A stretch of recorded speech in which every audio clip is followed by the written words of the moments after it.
Hello, my name is Mike Preston. I'm 63 years old. I like romantic dinners and long walks on the beach, soft music and candlelight, raindrops on roses and whiskers on kittens, but mostly I like being alive, because I almost wasn't. On May 25th of 2020, I suffered an aortic dissection and very nearly died. I was just sitting home minding my own business when suddenly I experienced what felt like an electric shock go from my jaw to my chest, and immediately my heart began pounding out of control. I was drenched in sweat, and I couldn't catch my breath to save my life, literally. And I remember thinking, I can't wait to share this with an audience. So here we are. It did occur to me that I might be having a heart attack, so I immediately ran down the classic checklist of heart attack symptoms that they always tell you about, like the shooting pain in the left arm. Nope, my left arm was fine. My left arm felt good. My left arm felt so good it was mocking the rest of my body. That was a good sign. And the other one they say is the tightness in the chest. You'll experience this extreme tightness in your chest. My chest felt like it might explode, but I would not call it tight. So in my mind, I was 2 for 2. These were good signs. And I was holding out hope that maybe this was just indigestion and would soon pass on its own. Well, it turns out I don't know squat about cardiac issues. And after a couple of minutes, it became apparent, even to me, that this wasn't going to go away on its own. So I called 911. The paramedics were there within minutes, and they confirmed that I was indeed experiencing a cardiac event. I think they call it a cardiac event because that sounds more festive than, hey, you're dying.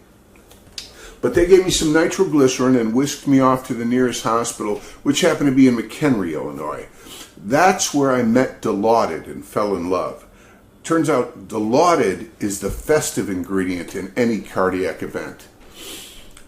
My younger sister tells me I spoke with her on the phone that day and said, this is how I want to live the rest of my life. Cranberry juice and Dilaudid.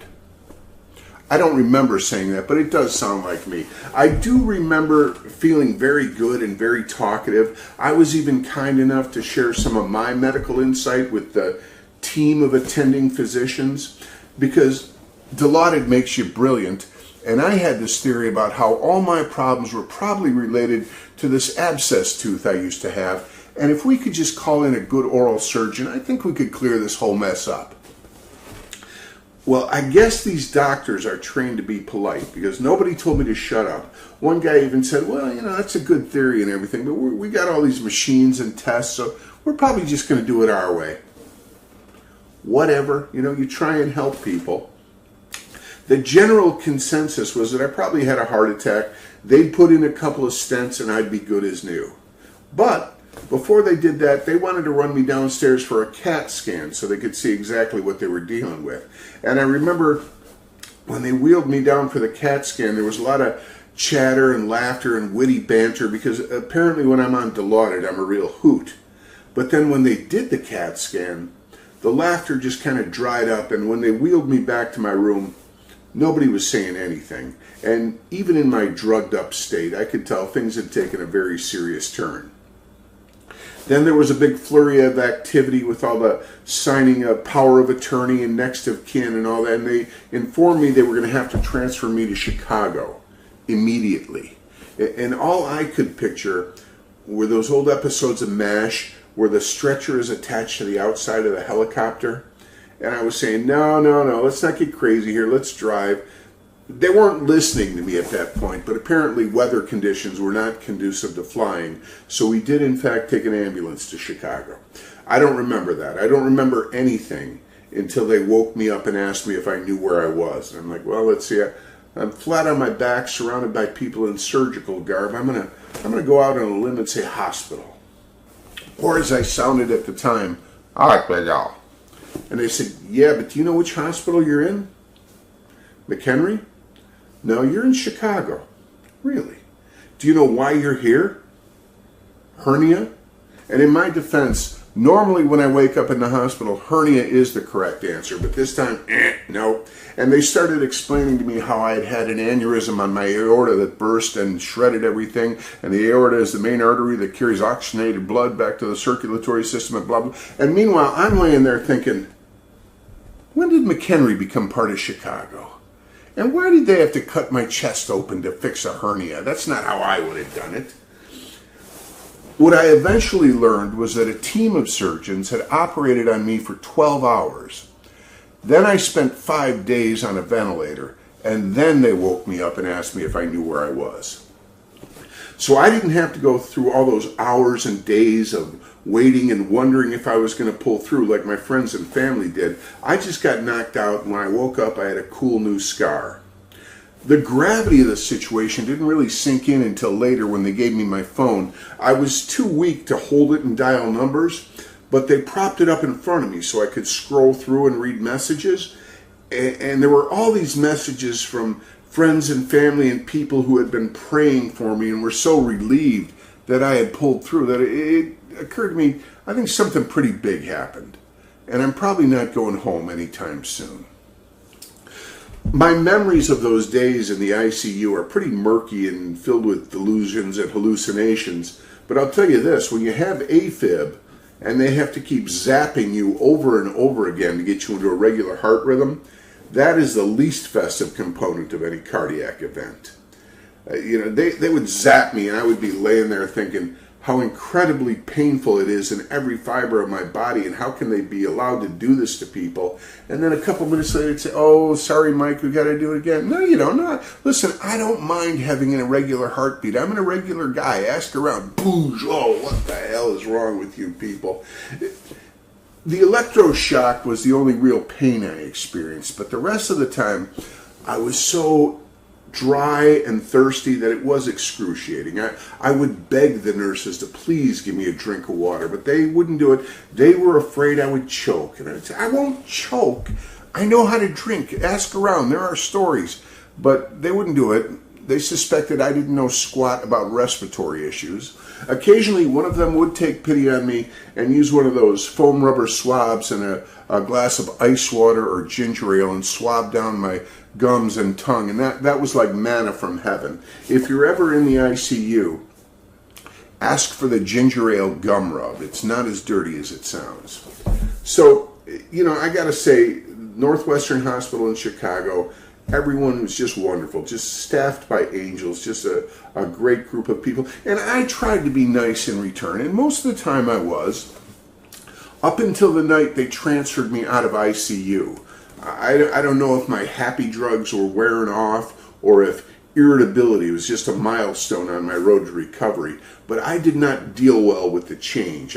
I was confused by my new surroundings, and I thought they had stuck me in a hallway and it was too damn hot. I asked one of the nurses, "Can you please take my socks off?" And she had to tell me, "Oh, Mike, you're not wearing any socks." Well, then turn down the heat. I was too muddled and weak to operate the TV remote properly.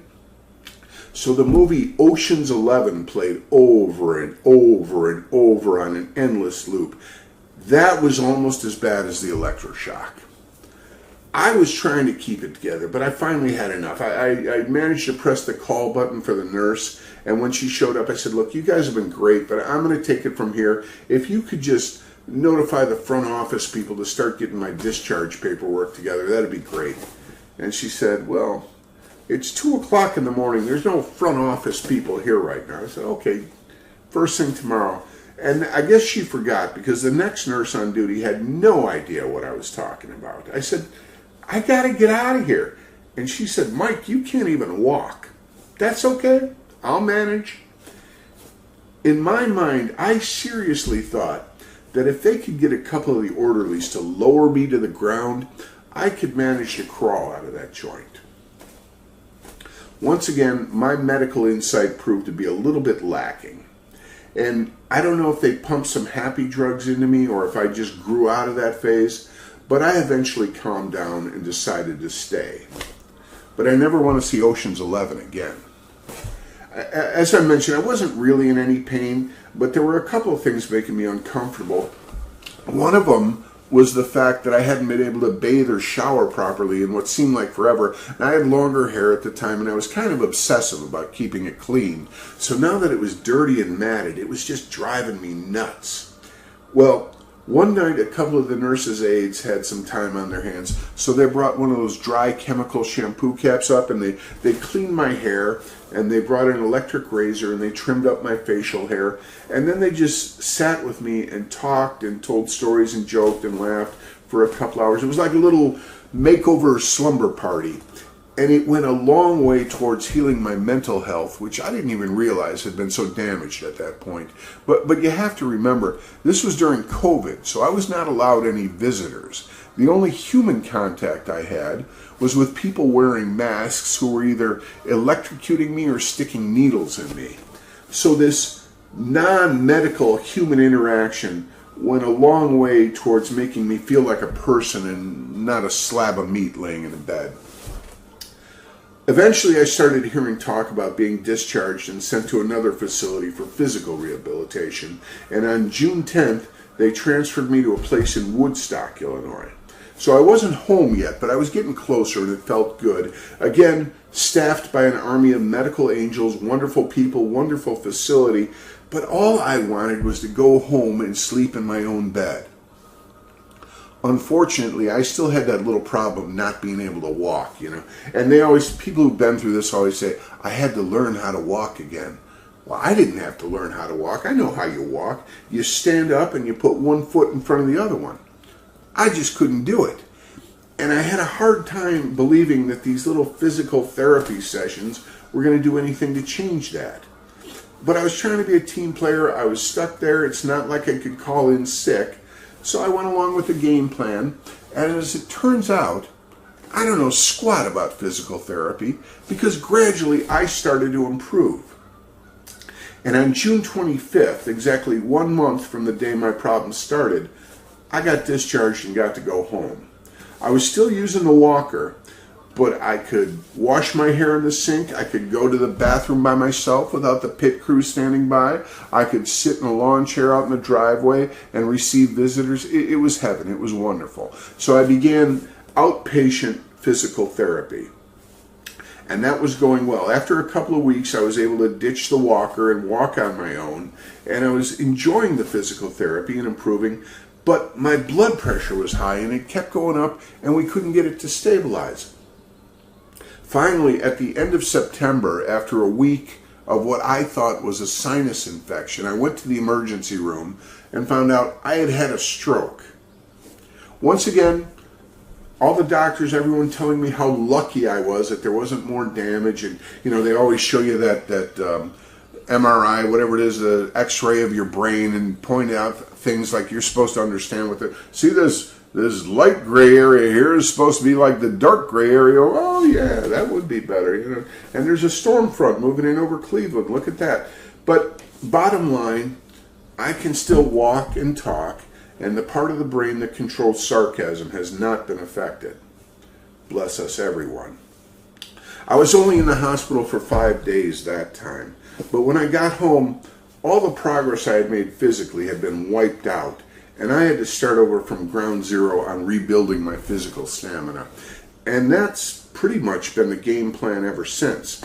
I am currently in what I like to call the bonus round of life, because that sounds better than sudden death overtime. But it would be naive to think that nothing has changed. The whole game plan has changed. When I think about those surgeons who worked on me for 12 hours, I'm so grateful that they have a better work ethic than I do, because I usually give up on trying to fix things after about 20 minutes because I don't know squat about fixing things. So I have to listen to people who do. I have to honor the service and commitment of all those people that saved my life and brought me here where I am today. I have to follow through on things. I have to continue to see my doctors and my specialists. I have to take my medication as prescribed. I have to continue to get physical exercise. I have to get vaccinated when there's a pandemic, stuff like that. I have been told so many times by so many people how lucky I am to be alive that I'm starting to believe it. Redundancy penetrates even the dullest of minds. But I can't just sit back and count on that luck to keep carrying me through. Staying alive and maintaining my health is a job. I'm lucky to be able to walk and talk. I'm lucky to be able to drive. I'm lucky to socialize with people. I'm lucky to have found an organization like Rock from the Heart that combines my two favorite things, being alive and music. But staying alive is a job, and I'm lucky to have that job because life is good. Thank you.